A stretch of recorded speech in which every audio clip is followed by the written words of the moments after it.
You're live now. Hello, everyone, and welcome to yet another thrilling episode of Builders of Bharat.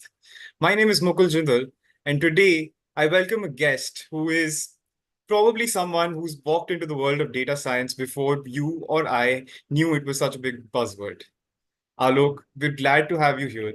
And for the audience, Alok is currently the head of machine learning at Victoria's Secret. Thanks, Mukul. Thanks for the introduction. Hi, everyone. Thanks for joining this live session. Hope we can have a very good discussion for the next 45 minutes or so. Absolutely. So this is more of a ritual on our podcast. It's something we like to start off with. How was Alok like as a child, and what kind of interests did you have in your childhood growing up in school?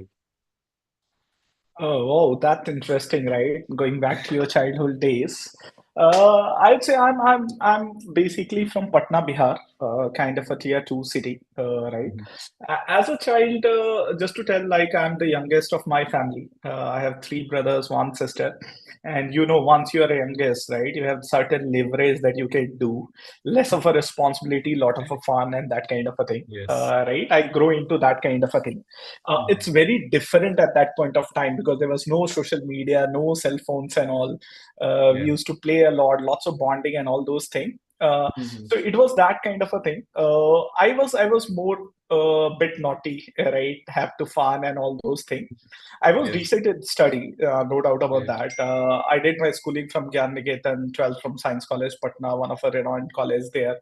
I Mhm. remember I also got 100 out of 100 in maths in 10th and all those Wonderful. things. So Yeah. I was good, but I was not that kind of a student that who studies 8 hour every day and all those. I always Mhm. try to find escape route, right? How to do minimum and then do something Yeah. good and all those things. Yeah. So that was good, but pretty interesting time. It was good. Yeah. So how did your inclination towards technology begin?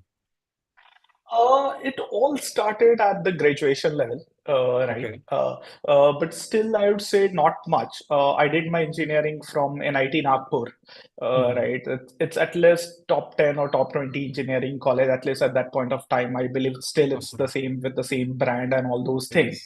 Yes. Yes. This is a place where I started, but I'm not from computer science background, right? It's Mhm. not from a technology thing and all those things. But when I got my first job, and then Amdocs was the first company where I got the first job and all those things, right? We have some kind Mhm. of a 2, 3 weeks kind of a training session to get us Yeah. ready to put into the projects and all those things. In Right. that only I clearly remember, like some of the courses were there which is more towards the technology, more courses toward data engineering, data EDA and all those things. I Mhm. got very much interested in that kind of a thing, right? And Awesome. that led to me coming into more into technology and then more into this field. Right. Uh, so coming back to your college because we skipped past it. How was your experience in college? I mean, I understand that traditionally when people get into the engineering field, they have a lot of different expectations going into college versus what they have going out of college. How was your transformation like? I would say my college also the 4 year is the best 4 years of my life, as I think most of engineers we say the same thing, and I believe Exactly. that, right? Those 4 year, I totally believe I was living like a king, and right, Hmm. not worrying about outside world. VNIT was a decent college. I'm very sure that I'll Right. get a very good placement and all those things, and then it's Yeah. all about enjoying your life and doing this. I was fortunate to have best of my friends there. Like we got in a group Hmm. of 7 people. We termed it as Sat Sitara, 7 pearls, and all those things. Right? It Hmm. was a very decent journey. But I would say like something was really good in my engineering life that it preps you for the future corporate world. Yeah. Right? To be successful in corporate world, there's two things. One is your technical skill and all those that you bring to that. But once you Hmm. grow into the ladder, the soft skill also plays a very very important role, right? How Absolutely. you behave when you have different kind of a people coming from different state, have a different kind of a thought process, and how you work into those challenges. People Right. will come with their own strength, weaknesses, and all those things. As a student, once you leave your home, like the college becomes the first place when you start seeing all these things. Like I Hmm. was in NIT, so throughout the country, even outside country, if folks were there, right? I was Yeah. able to see the different culture, people with different methodology, right? And then how Hmm. you live into those things, how you enjoy those things, how you get certain things done in that kind of a thing. I Yeah. think that was pretty critical, and I leveraged lots of those learning that I did into Hmm. those 4 year into my corporate life, right? When I work with different challenges, different people, a big team, and all those things. So that was Correct. it was great fun and all those things. But yeah, lots of learning also. Awesome. And how was your first interview experience like? Oh, first interview experience, right? I clearly remember a couple of companies came. I was Hmm. even not selected on Foster 2, right? And Right. I also want to tell anyone who is listening, right? At the end of day, when we look, we see, okay, he has a very good career. He selected AI and all. But to be very frank with everyone, nothing happened like you get success every time, right? Everyone, even on the top, if Absolutely. you see, there's some failures and then you got into that. So I was also not selected into a couple of interview. I don't exactly remember the name of the company, right? Hmm. But when Amdocs came, like it was a pretty straightforward interviews, right? I was very good in those quant and all those, so written was a very easy thing for me Yeah. and all those things. And then there was some kind of interview where they asked some of those core question, technology question. I was from the Hmm. non-tech background, so still the pressure was not to do the entire coding at that point of time, but the Yeah. thought process and methodology should be good, and that was good at that point of time, and I got selected. Yeah. Amazing. So you had a decently, pleasurable experience, I would say, at your college. But you have, I mean, probably mentored a lot of people working as well. What do you see, with people coming in straight out of colleges? What do you see could be some changes that could be made in the education system that could, let's say, specifically for the technology field, could help, prepare the talent better? Oh, nice question. Right. If I become, let's say, education minister, what I wanted to do, a couple of thoughts here. Right. Yeah. First thing I would really see, I'm talking to lots of people coming straight from the college, whether it's Mhm. kind of some of those mentorship or I'm giving some kind of a keynote session to them, or I'm just Right. taking those interview for hiring and all. One thing Yeah. I can really see, the new gen, they are really good, right? They are putting lots of effort in the college from making their Mhm. CV good, putting into lots of projects and all those things, which is really good, right? But having said that, some of those things which I feel there is chance of improvement is that I still feel our education is somewhere lagging to what the industry is demanding, right? Our education should prepare us ready to do good in terms of what is the demand of the job. I Yeah. still believe, and at least at the engineering level, at the MBA level, it is much better. But at least at the Mhm. engineering level, I can see there's lots of focus on the theoretical part, right? You Right. need to go and learn lots of theories, formulas, and then you to build into all those things. But you once you come to the corporate layer, right, lots of practical things is very much needed. You understand the concept, but how you utilize into different use cases on the project that you Mhm. are doing, right? I Right. can clearly see there is opportunity to bridge that gap, to make our learning more in terms of the practical way, right? Make Mhm. sure we give those kind of a scenario, use cases, and let the people apply those concepts in those area, which is one thing. Right. Second thing, as I believe education should be a leading indicator, not a lagging indicator of what the industry demand. Right. Absolutely. So that's why I feel if we know AI is something which is going to come, which is there in this point of time, and Yeah. data science is coming, the software engineering is coming, lots of new areas is coming. Why not to put that as a part of curriculum? Rather than something add that we need to do, right? So I Mhm. also believe like this should be part of the curriculum, maybe in the seventh semester, eighth semester, whatever that. But this should be a mandatory curriculum. Like I just want to give some example also. Let's say I came into AI field, right? But Yeah. my other friends they went into manufacturing field. But now once they are Mhm. into senior level, still there is thought and all those that how you can leverage machine learning or these new technologies like AI and all to benefit to improve the entire efficiency of the company and all those things, Absolutely. Yeah. right? And this is some kind of a cross-sectional thing which is used into any of those industry and all those things. So that's why I Mhm. feel we should make this too as a part of the curriculum, right? Even the third thing, like I see, like all these Excels, PPT, those are the very simple soft skill and all. right? When I Yeah. joined, I was very naive. I was not even good in terms of the Excel and the PPTs and all those things, Mhm. right? These are very basic that you need to look into the data, do some kind of a work on Excel and some of those things you utilize in any industry that you are going and Yeah. all those things. So what I believe, just in a summary, these things should be part of the curriculum. It should be a Mhm. leading indicator, right? Make sure some of those things that we knew that can be leveraged into any industry, that is part of the curriculum, rather that the Mhm. student had to do something off from all the curriculum and all those things. Understood. So coming back, your first job was at Amdocs, and it was as an SDE. Uh, what were your core learnings? I mean, you talked about how learning soft skills was a major part of what helped you succeed. But let's say it was your first day. So what were the reality checks you had when you walked into Amdocs as an SDE? Okay, as I clearly told, when I joined my first company, I was pretty naive. The new Yeah. gen, which is coming, is much smarter than me, I would say, right? I was not very even in terms of the Excel and the PPTs that I told. I was Mhm. from the non-core and all those things. But one thing I clearly remember that I was very persistent to do good. Right. I have my confidence, and I was into that any problem given to me, right? I have all those ability to learn new thing and to solve that in the best possible way. Right. I clearly remember, like in the training, it was not that like people are going to give me directly a project related to data and what I wanted to build, right?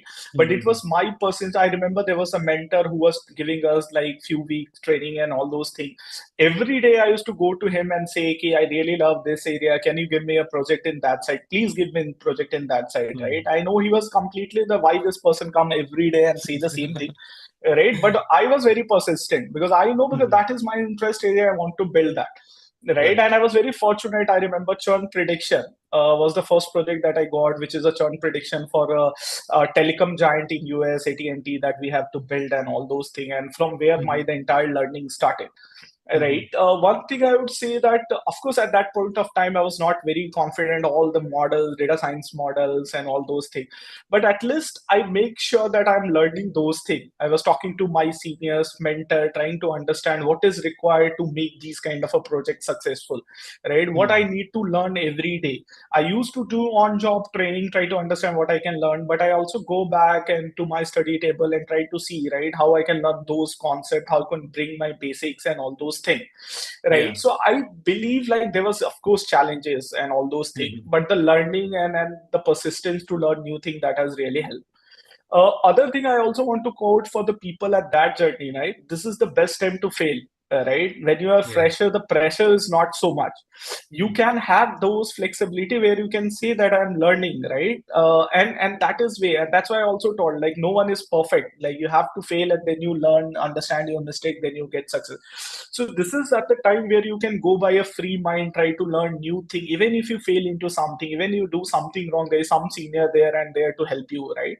So go Yeah. with an open mind, try new thing, try to learn new thing. Don't take the pressure to make everything right from day one, even if you're doing something wrong, but if you're learning something, that is good. At least in Mhm. my case, those things has really helped. All right. Awesome. And what was the culture like back then, and especially at your first job? How was the work culture, and what kind of things did you do to adapt to that culture as well? Okay. Culture-wise, it's good, I would say. I'm fortunate to work into most of the company where the culture is really good. But having said that, once you are in an engineering college, there is a Mhm. complete shift once you start joining a corporate world. Because in Yeah. engineering college, what happens? You're in the fresher. Then once you go to the final year, you are the super boss, right? You are the head of the Mhm. entire place, and you are most Yeah. respected. And again, and Yeah. within few days everything will change. Then you again go back to the most lower in terms of the ladder, and all the people are senior and all those things happens, Yeah. right? So there is always a culture shift, and that is going to Mhm. happen in any point of time, right? Absolutely. But having said that, the culture was good. Like people were supporting, people was able to help me in terms of the question that they have asked. They always mostly see my intention. If my intention is right in terms of the learning right thing, Mhm. right? If the intention was right, I've seen lots of people who helped me Right. in those journey, helped me to learn new things and all those things. That Mhm. was really good.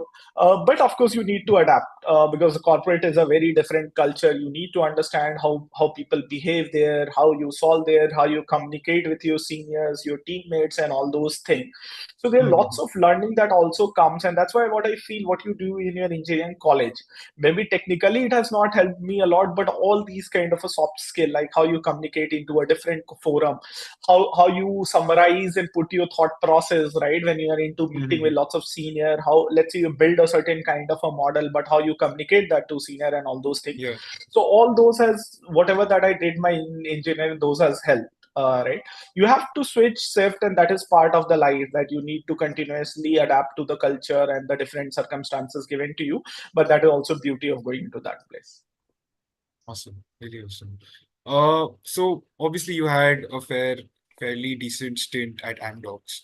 What was your mindset as, you pursued higher education after Amdocs? So what was your mindset at Amdocs that led you to kind of making that decision that, hey, I want to go back into education, get another, milestone in education, and then come back into the corporate world? Uh, Perfect. About Amdex, what I'll say, as I told, I was very naive at the starting, but I also Hmm. remember like within 1 year, my senior has moved to another organization and I was able to manage the entire product at my level, right? Which Hmm. is good. I was pretty comfortable at that point of time within 1 year and handling different huge cases and all those things.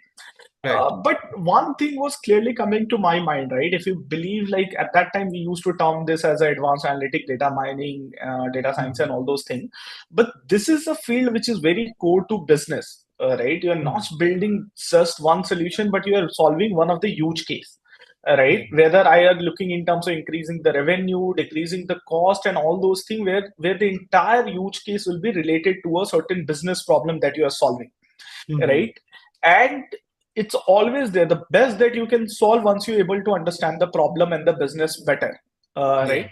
So somewhere I felt the gap, some of those gap. I was doing very good Hmm. in terms of the technically able to learn new model, how to build, implement, and all those things.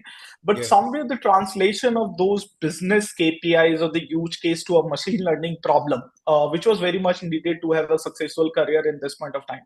At that point of time, I felt that was missing to a certain part. Right, so that's why I Hmm. thought like to take certain step back and then go to certain B school, where the focus could be more in terms of the business, understanding the different facet of the business, and then bring back all your technology knowledge that you have gained and then to put into that. I'm not saying that everyone required to go to B school, right? Yeah. I've seen Yeah. people exactly completely into the same field and very good in terms of the business and solving those problems, Mm-hmm. but somewhere it gives you that kind of a age where you go mostly thinking from the business perspective, and the idea is always to integrate the learning that you got from the technology side with the business that you can learn from the B school. That was the reason that I thought, which will be one idea to go for 1 year, do a 1 year kind of MBA, and then come back to the industry. Absolutely. I think that that's such great motivation, especially because uh, you realized what exact your exact motive was going into higher education, and I guess a lot of people lack that going into higher education, and that'll probably be good. Me that might be good because maybe you'll find purpose, but at the same time, it's great to know what you're heading into something for. Uh, so was there a part of you? I mean, obviously there is a huge question about, you're receiving compensation at your company, right? And when you take a step to go into education again, you forego that remuneration, and then you kind of have that phase where you're just studying. So was there a part of you that struggled with, kind of making that decision? Because a lot of people, when they're like trying to invest into their education while they're working or taking a break from work and, getting educated, that's the one problem that they face. To be very frank with you, I never struggled with that decision, right? I was Mhm. very clear what I was doing. I Yeah, was calculating at least the return on investment from the longer term, right? From 5 year, absolutely. 10 year throughout my journey. It's not just the one Hmm. year that you complete your career, right? Right. Where you wanted to reach. I have certain goals in my mind, right? Where I want to Hmm. reach in next 5 year. I have certain goals where I want to reach in the next 10 year. Even to tell you, even if going into MBA college, I was very sure that I want to come back into the same field, because there is Hmm. something my passion was. I have Yeah. tested the success there. I've got lots of rewards and lots of award also in Amdocs and all those things. So I was very sure I want to come into that field. Hmm. There was nothing that into my mind, any doubt or something that by doing MBA, I want to leave this field and to go into some other field. Even if you see, I got PwC, and I make sure that I got as a data scientist. But there, it's Yeah. very easy to get as a management consultant and change my this. But I was very Right. clear that I want to come into that field and all those things. And to taking those decisions, it was also to calculate the return on investment, looking into the Hmm. longer term. I was very sure what I can get out of that, that I was good in terms of the technology and all, what I want to bring, which is more of those business outlook, much better context that you also get into Hmm. B school, which is very important, Yeah. right? You make such a good context and all those things, which is very much important throughout your career and all those things. Hmm. So I was very sure what I was doing. It was a calculated move. I don't have any doubt in doing that, right? And as I told, I was also very sure that I want to come into the same field. So that was in terms of going into my mind. I was never in a doubt and all those things. At that time, Hmm. also, I don't remember, but the overall cost was pretty high, and that happens in every B schools and all. But I was very, very clear into that. I will get that returned in just couple of years, and overall that is a very good decision. So that was my thought at that point of time. Awesome. So that was also pretty sorted for you mentally. You had Yeah, that structure in your mind. 100%, at least on that part I was very clear. Right. So back in 2013, when you got done with Great Lakes, uh, there was not a lot of awareness about, let's say, AI or data science. I mean, there was data analytics, but it wasn't as explored as it is in today's day and age. Uh, in an era, as you said, you could have chosen management consultant. You chose data science, and was there a part of you, apart from your love for, the technology and for building models, was there a part of you that foresaw that data science would hold such great significance in the future? 100%. So two things. One thing that has played an important role there, to know yourself. It's very important Yeah. also to analyze and know yourself, right? I was Hmm. very sure that I'm good into these kind of a model building, mathematics, statistics, and all. So one thing I Yeah. was very sure that this is a field where I can do very well. Hmm. Apart from that, I can clearly see by 2013, when I was coming out of the MBA college, right? Yeah. Data science has started taking as a buzzword, right, at a very Hmm. small level. It's not like as like today that AI, everyone is talking about chat gpt, gen AI and all Hmm. those things. But somewhere it was down there that this new kind of a thing is coming, right, which Hmm. has a huge cases across industries. And might be there is a possibility going down 20 years or 10 years down the line, this become one of the most technological kind of advancement and all those things. I Hmm. read lots of papers that was published through US, like what is going to be the technology in the next 5 years, what are the top few things that the world is looking, right, which is Hmm. going to be a very critical factor to change lots of things, right? Yeah. Where I was very sure that somewhere and all those things like these kind of a data science in different form, right? It was, as I told, Hmm. it was termed like advanced analytics, data mining, predictive analytics and all those Hmm. terminologies were there, right? But Yeah. it was somewhere there down the line that this technology with big data and all those things. What I Hmm. also did, I did lots of research that how this the entire storage of data, how the costing is decreasing, how the advancement of technology is having in that kind of a thing, right? Because Hmm. all these, if you see data science as a downstream to those kind of advancement. So at Yeah. that time, big data was also a bird that was just coming out like this is going to be in future. We're able to store data, work with huge amount of data and all those things. Hmm. So I would say it's not that I was aware that AI going to be there, but I somewhere down my heart there was something which I was very sure this is a field which is going to be in the next 5 years, which is going to be in a uplift mode, in a better trajectory rather than any other field, and that's also give me the confidence to take a risk and go into the area where I have the passion. Awesome, really awesome. And I think it wasn't just instinct because, as you said, you were studying literature and reports on what was going on. And again, you might say that that's from a business mindset as well, right? Because you want to see where the money is flowing. Yeah. But also just that helps you figure out. if your ambitions have solid ground as well. I believe Yeah. this was around the same time when crypto was also taking up and creating a buzz. So across the timeline there are so many things that create buzzes, but just to go in depth and understand them and finding the right literature, credible literature to kind of back your faith is Yeah. so important, and it clearly paid off for you. So kudos on that. That's true. That's true. Yeah. So 7 years of building the data science team at PwC. Uh, if you were asked to give the three biggest learnings you had in a 7 year tenure with the company, what would those be? Okay, PwC, which is the most close to my heart, because I met with my wife in PwC only. I'm Oh, happily awesome. married from last 7 years. He was also like Amazing. my colleague there, so very close to that. And I spent a good amount of time. Right, I joined there Mhm. as a data scientist, and when I left, I was associate director data science, leading their complete financial services data science practice for them. Right, Mhm. if you see my journey, right, PwC everyone knows mostly for their consulting, right, either Yeah. management consulting, technology consulting and all.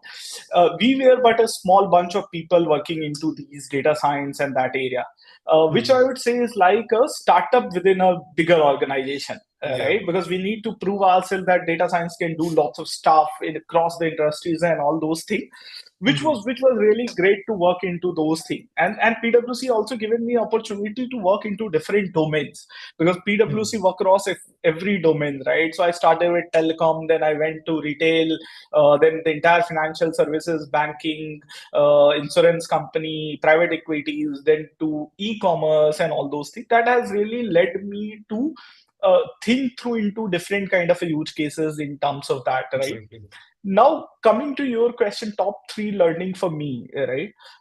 First, I would say because I was part in that ecosystem, which is more of a consulting and all, I Mhm. throughout my initial journey only I get a hang of the core understanding of the business problem, right? And Mhm. how critical it is then to solve for any of engineers like us as well, right? Generally, Yeah. what we believe, like we are the engineers, we don't need to go in so much of depth of the business, and we could be very good into our work.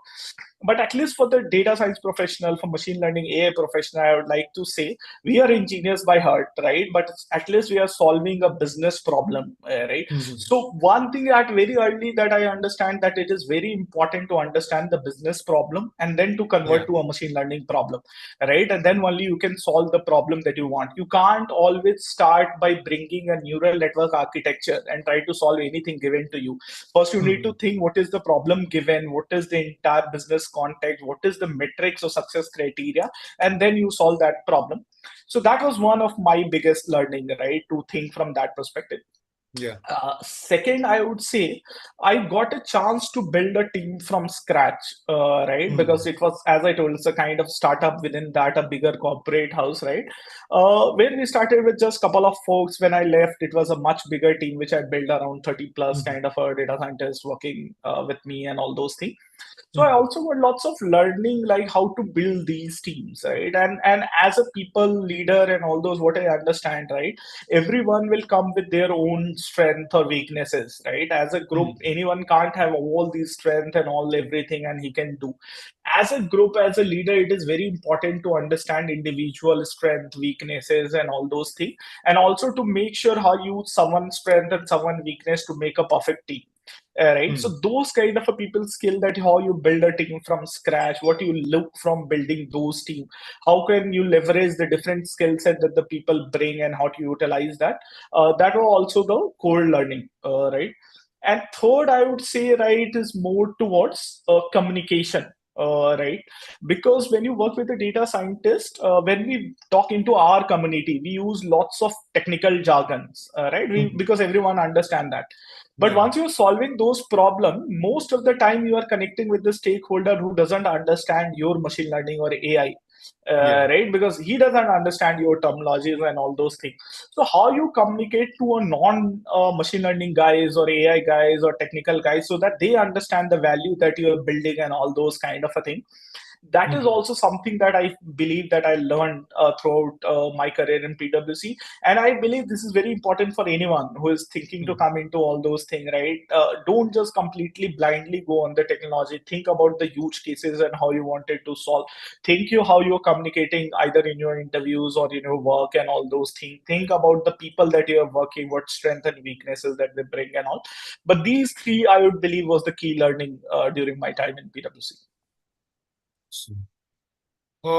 You said you talked about people management and finding ways to bridge weaknesses and strengths, and that really stuck with me. So, what would you say? Let's say since you built a team from scratch, what was your mindset? Especially because there is this kind of paradox where you're in a very large corporation, but you're operating like a startup within it. So, what was your mindset at that time, hiring, and what were you looking for in the candidates you interviewed? Okay. Perfect. When I was building team, I was very clear that you Hmm. can't look for the perfect. You need to work with the people that you get to make them perfect, right? Yeah. Because at that point of, if you start looking like some of the folks that I talk with, they believe that the student or the people that coming should be good on technical business throughout this Gen AI, ML, and everything. I never believe that everyone can learn anything at the start of time, right? Hmm. So that was from one thing that was into my mind, right? It's not about to get everything at the start, but it is also to give that kind of opportunity to people to learn and grow. Right. When I was interview at that point of time, the most important thing that I was looking is the curiosity to learn. All right. Hmm. Whether that person is open to take those feedback, whether that person is open to go to the drawing or the study board and learn new things and then to apply those things in terms of the use cases and all those things, Hmm. because I always believed and that also come true because AI is such a field now. Every day something new is coming, right? Yeah. At 5 year down those line, those Gen AI and the LLMs and those was not up to this level which is presently, right? Every day Right. some new technology is coming, something new. You can't expect everyone to know everything, right? But you should know Absolutely. that this person has the capability to go back, learn new thing, and then to apply the things that he is learning in terms of the use cases of the problem that he was working. So that Hmm. was most important me, at least at that point of time, because at that point of time you don't get CVs where people are very good in data science because it's still a new field and people Yeah. trying to learn those things and all those things. So I was never looking for a complete profile. I was looking for Hmm. those profile which has the ability to learn and come back and solve a certain problem and ability to improve themselves. And that was I was looking, and that really helped me. I still believe in my present time, right? Those things help. When I go to do the final round, I just don't see like people should have every knowledge, but I see if I'm giving some kind of a huge kid, whether he's able to think through with his knowledge and how he is able to respond and all those things. So those are pretty important. Very nice. I mean, having that outlook towards people management in general is so rare because you're tempted by, the definites and the things that are, really solid. But in your case, it was an exploratory, project as it is. And for that to be so successful with your, approach where you trust the ability to learn and that gives you success. So it's really nice to see that. We're going to take a small break and play a rapid fire game. Until then, Okay. for anyone watching in the audience, you can drop in your questions in the chat. I see a few questions, but we'd love to have more and we'll take them up at the end of the session. We'll get started with the rapid fire. Alok. Uh, First, are you a coffee person or a chai person? Always a chai, right? So chai for me is not just chai; it's a emotion, right? When you grow Absolutely. into Patna evening, it's a chai tapri where you go and meet your friends and you do all your chai pe charcha and all those things. Yeah. So chai is not just a drink, but as I tell, it's a emotion for me. So always a It's a chai. communion It's a emotion. yeah. It's completely a emotion that you talk about this thing, then you go as a tapri with a similar group of people and you talk and all those things. Always a chai. Mhm. Awesome. What's the best advice you've ever received? Oh, let me think. Yeah, one thing I can remember, right, and this has really helped, and this was initial part of my journey, right? I Hmm. remember I did a mistake, and it was a very simple mistake and all. One of my mentor come and told me it's okay to do the mistake, right? It's completely fine to do those mistakes, but it's not okay to repeat the same mistake, right? Hmm. At that point of time, it really struck to me that everyone does mistake, and I am firm believer of that, right? Till the time if I'm learning from those mistake and not repeating those mistake, I'm improving. And I Hmm. felt that it's always somewhere or the other it is in my conscious, and that was the best advice that I've got. Awesome. On the contrary, what's the worst advice you've ever received? Worst. You don't have to Worst I name anyone. remember. Yeah, worst I remember. This is more on my PwC days. As I Hmm. told, I was always a passionate about my field, right? I used Hmm. to talk about this field and all those things. One of the senior came and told ki, yeah, your field is completely hype. Nothing is going to Hmm. happen. Come to this management consulting field and all those. I don't see any future in the field that you're talking about. Hmm. Right? It's good that I've not followed that, and I followed Yeah, my passion absolutely. and all those things. I remember Absolutely. that. That can be one of the examples. Okay. One word to describe your leadership style. I'm mostly a people person. I'll say empowering, mostly Hmm. because I am that kind. Even I'm connected to all my colleagues that I worked in all those companies. Even they call me to take all the advices and all those things, because I'm that Hmm. a guy who talks with all the people that I work and understand their challenges and try to help them and all those things. So one word I would say empowering, maybe. I think that's a very accurate word as well. From our conversation itself, the way you talked about people management, that's the word I would also, if you ask me to describe your leadership style, I would use empowering as well. Favorite city Thank to you. work in? Bangalore, I love, which is my present city because of the weather Hmm. and all. But of course, if Patna can be, then nothing best than that. But of course, Bangalore is good to work with the weather and all. The kind of a community Awesome. that we have from the startup and the people, like-minded people and all. I love Bangalore. Awesome. Uh, who is your biggest inspiration in the tech world? Tech world. Oh, definitely, I'd say Jeff Bezos. I'm coming from Amazon. Yeah. I spent some time there, but I'm in some of the meetings with Jeff. Right, I can see he's such a kind of a visionary. You can understand when e-commerce, no one can understand. He started Hmm. somewhere in a garage with Yeah. one computer and all those things, right? But I really feel him, the way that he talks, the clarity that he has. So you can understand he has started the business from e-commerce, then he went to the cloud computing, the entire Yeah. AWS and all those things. Yeah. So that is my inspiration. Awesome. What's one hobby you wish you had more time for? I really love to explore new places, right? Which is Hmm. basically not just like a tourist, but like a nomad. Presently, what happens when you have a restricted time, then you plan everything. That day one, you Yeah. will go here, there, and Yeah. you're not able to connect as much as you want to collect to the local people.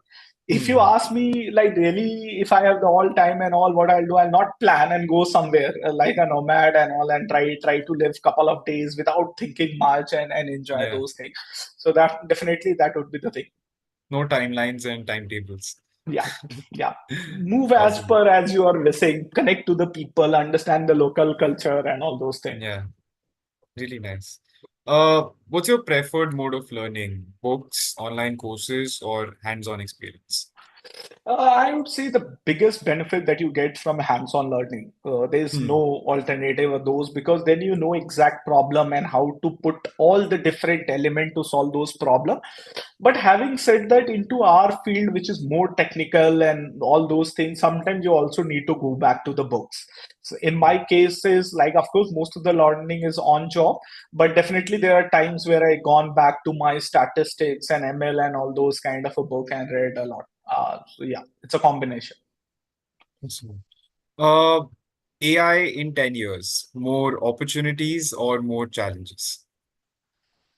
You are asking me, of course, the answer would be opportunities, and I Yeah. don't have a slightest doubt about that. And Mhm. that I want to tell to everyone who is listening, right? We need to see this as an opportunity, right?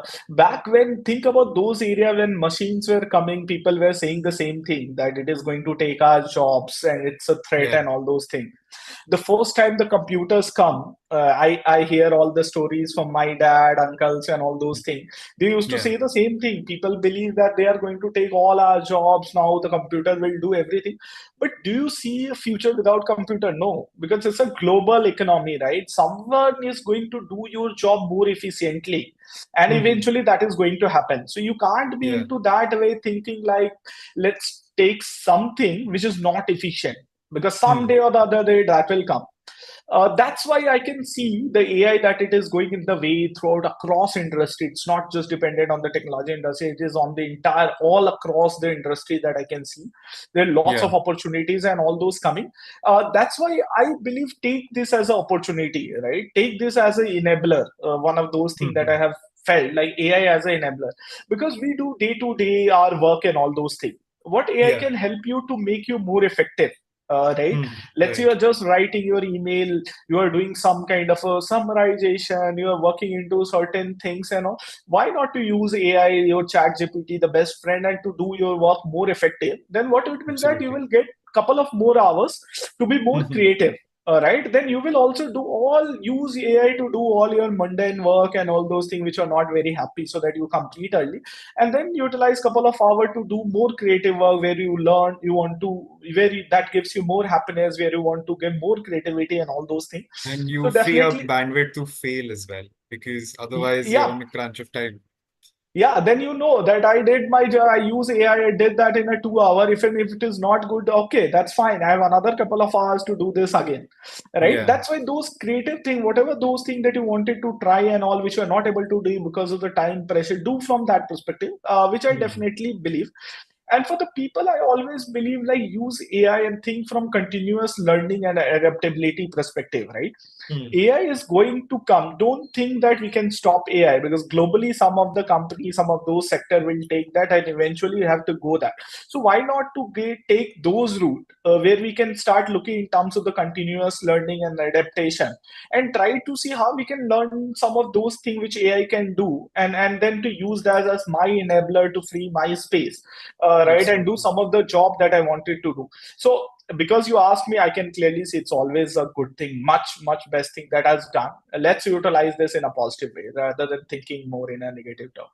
Absolutely. And I guess the point of asking you was to send that message to our audience as well, because it's something we believe in as well. Uh, Yeah. you were leading the data science, and I guess this is a continuation of what we are just talking about. You were leading the data science and machine learning teams at Amazon Pay and Glance. You had big teams, and you had a lot of people management, a lot of hiring activity. What, according to you, and you've talked about how the current generation is great, but what, according to you, is the current generation lacking in terms of their mentality and while they're looking for employment? A couple of things I would like to point. Right, as Hmm. I told, first again I'll start with the current generation is really good. No doubt about that. I've seen people putting lots of effort even in the college time before Hmm. coming into those. So those are good. But couple of things that I've seen, like I've seen lots of CB, right, where people put anything and everything under the AI into their CV. So which start with Gen AI, neural networks, the entire classical ML, the entire deployment, and all those things. Right. But once you go into interview, let's say you start asking a basic question, like let's say you have built that, and very basic Hmm. question, if people understand data science, that the p value or some of those statistics and all those are very basic questions. So they are putting everything on the CV, but not able to defend even on those basic questions. So Yeah. that creates some kind of a doubt to the interviewer. When you are the fresher level, no one expects you to be a master of everything. Right? Right. What people expect that you should have that kind of a passion. Let's say you have worked into two areas. One of the area can be anything that you want, generative AI, classical ML. Right. Whatever that you have put into that area, are you really good into that? Right, Hmm. that is most important thing. Other thing what I have seen, people write lots of things, but they are not able to explain the use cases of the business problem that they are writing, right? Because Right. the interviewer, he is the first time looking into those CV, he doesn't have that much of context what you have worked. And what Hmm. people I have seen, that the people give very less time to explain the problem that he or she has solved, and mostly go to the technical, all those neural network and all those things that Yeah. lead to some kind of a gap. Right, it's very important put into few of those area, explain the problem in a right way, then how you Hmm. build, and you should be very solid about couple of things that you are putting on your CV rather than master for everything during the initial process. Yeah. Right, another thing that I see nowadays, there are lots of opportunity to practice lots of things. Right, Hmm. Kaggle is one of the place, and there are lots of other places, right, Right. where even if you're not getting opportunity at the college level, but you can get those use cases into all these websites. Right, make sure that you make your profile there, make sure you look into real data there, make sure that you are working into building some of those model, or at least learning from how the other people are trying to solve the same problem and all those things. So some kind of a real these kind of a thing, which is a practical thing or solving thing, looking into those things, which I Hmm. really believe is very important. Because if I'm an interviewer and I can see someone has put a good amount of effort on the Kaggle, try to solve a certain problem in a certain way, then I know that this person is trying to solve a business problem and are good to have. So these are the Right. typical two, three things that I would recommend to everyone to focus on. I think that's something that is very practical as well, and I think easy to inculcate because it's easy to kind of get lost in the noise and believe that you need to be good at everything and you need to be Yeah, perfect at yeah, everything. Whereas it's about your ability to learn everything yeah, and being willing to learn. So I yeah. think that's really great for anyone listening.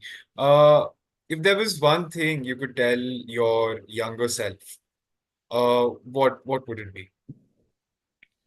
Uh, One thing that is coming in my mind and that has helped me a lot is to have the right kind of a curiosity and never stop learning. Right? Hmm. It's into the same thing, but the one thing that has really helped, right, when I started into this technology, I was not into this background, but I feel I was very curious to learn new things. Right, Hmm. and I was very, very much good in terms of that, to making myself better every day, or to learn anything every day and all that kind of a thing. Yeah. That I definitely believe that has helped me, and I can recommend to the younger generation. Right, that is also to have the right kind of a curiosity, make sure that you are never stopping learning and all those things. Mostly Right. into, if you are coming into the technology world, right, whether it's a Hmm. software engineering, AI, or anything, lots of changes are happening every new year. Some new technology come, right, and you have to learn and do that kind of a thing. Right. Second, another thing also I just want to highlight on this part, because I believe that is also very important. Because people, what it's still, because that is that point of time, let's say if you're not able to crack the right job or your dream job, we go into some kind of a negative mindset, right? We start doubting ourselves and all those things, and then we listen some Hmm. of those people, oh, you have built a very good career and all those things, and then we start doubting. Hmm. Clearly, I want to say, and I guess I already touched that, I really, but I again want to repeat, right, any person who is coming to Builders of Bharat, or any senior professional, even at people like Jeff level, right, they have failed several times. Maybe that part of the story is not coming, and all those rosy picture, even I'm talking about all those rosy things that I did and all, but that also comes with the several failures. Right, and Yeah. that is bound to happen. Don't go into negative mindset, don't think from that perspective that you are only getting those failures and other people are getting success. Somewhere they have also got those failures initially, and that's why now they are going to get those successes and all. Make sure that you don't go into that kind of a negative mindset. Make that as some of those learning should be the way, curiosity should be the way, and eventually you will get the success. Really nice. So we'll move on to audience questions and then we'll wrap up the session. There's one question that I want to pick up, which I believe you'd be great at answering. What does the modern, so it says modern, but I guess what's trying to be said is, what does a developer in today's market look like? So what does their day-to-day should be what their day-to-day should look like, and what kind of attitude should they have at work? I would respond that mostly from the AI perspective first, right? The developers in the AI and all those things. The day to day, like that happens like every day, right? It's not that every day they're building the best of the neural network models, right? This never happens that we feel as expectation and all. Every day, generally, that happens like that you start discussing on a certain business problem. And that's why I also Mhm. touched about that. Understanding those business problem is very important. As a developer level also, I believe they spend around 10-20% of their time talking to the different product people, the business people, or their senior people in terms of the business problem that they need to think through, build, and all Right. those things. So good amount of time that goes into that. Mhm. Then of course there's a huge part from the technical side, right? How you build their entire coding, pipelining, building those models and all those things. Yeah. But there also I have seen there lots of advancement that happens, right? Now you have the Mhm. Copilot, now you have the GPT, which can give Yeah. you a base code and all. Of course, those code is not good to work on the real data set and all Mhm. those things. You have to do lots of Right. tweaking and all those kind of a thing. But at least you have some friend to help you in that work. Like you don't need to write each and every code from scratch. There are lots of things in the market open there to Mhm. utilize and leverage there and all those things. Third thing, people really work in terms of which I also term like once you build these things, you are doing some kind of a work. How you are putting that as a communication, right? How you are showcasing your work to the different teammates, how you're Yeah. showcasing that to a senior or the stakeholder and all those things. 10% of the time that also goes about that, right? Which is discussing Mhm. how to showcase what we have done, getting new input, again refine the entire work and all those kind of a thing, right? This is a typical mostly from the developer side.